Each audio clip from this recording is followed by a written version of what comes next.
Welcome to your Daily 5 for Thursday, February 15th, 2024. I have probably done a 5 similar to this before, but I haven't gotten a good answer to this question if I've posed it previously, so I'm just going to go ahead and ask it again. I was listening to an interview between a journalist and the CEO of a major airline, and the interview was mostly centered around the idea of pollution and climate change, and that airlines are a heavy polluter because of the emissions from them.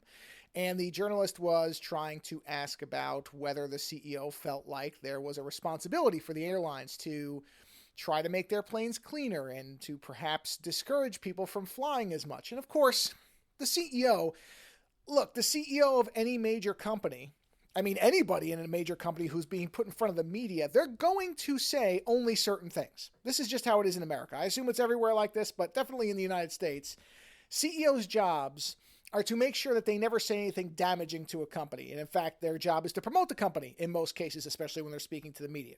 So I really wasn't expecting the person, because at one point there was a question somewhere along the lines of, do you think that people should be flying less because of the effect on the climate?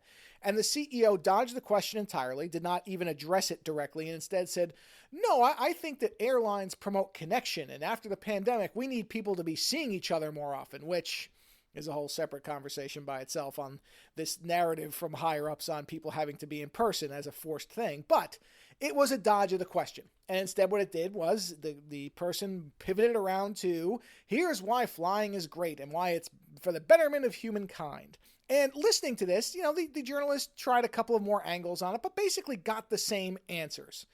And of course, that's what the CEO said. This is the thing where listening to this, and this is somebody I've heard, a journalist I've heard many times. I have no reason to believe this person isn't intelligent and thoughtful and is capable of asking difficult questions, which this person was. The journalist was asking difficult questions. They just weren't getting any real answers from the CEO. Because, of course, the CEO is not going to give real answers. And so I got to a point, and this segment was maybe 10 minutes long. I don't even think it was that. It was probably more like 5 or 6. But by the time it ended, I thought, what was the point of this? What is a listener to gain from hearing this?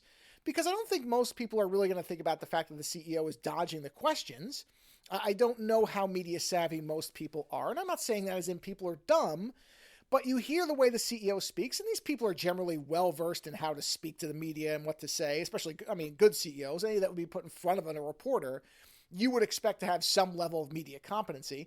And so the way it was answered did not feel like a dodge. It didn't seem like it was being disingenuous or dishonest or combative in any way. It was the response of somebody who knows what they're doing in terms of responding to media questions.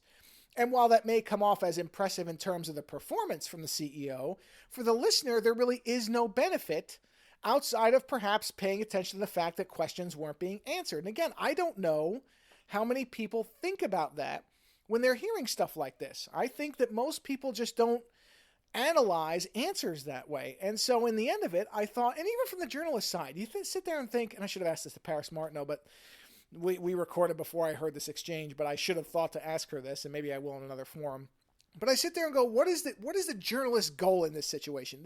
That journalist must have known that this CEO wasn't going to say, yes, you know what, flying is bad, nobody should fly. Of course that was never going to happen. I don't even pretend that anybody involved in this interview entertained that possibility. Unless a CEO has just left a company under some acrimonious circumstances or is well into retirement and looking back with perhaps age changing some perspectives, you're not going to get that type of answer out of somebody representing a company.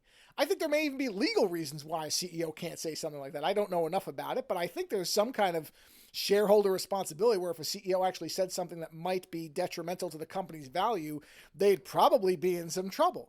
So I sit there and think, I get the CEO's goal. They get to espouse their point of view. So it makes sense from the CEO's perspective that they just stick to their company line.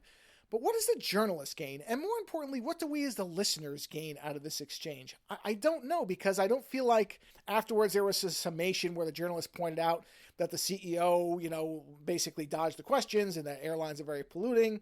It just kind of ended. And when it did, again, I just kind of sat there and thought, what was the point of this? What did we get out of it? So I extend this question out to you, the listener. What is to be gained from this? What are we supposed to take out of it? Because I cannot figure it out. Later.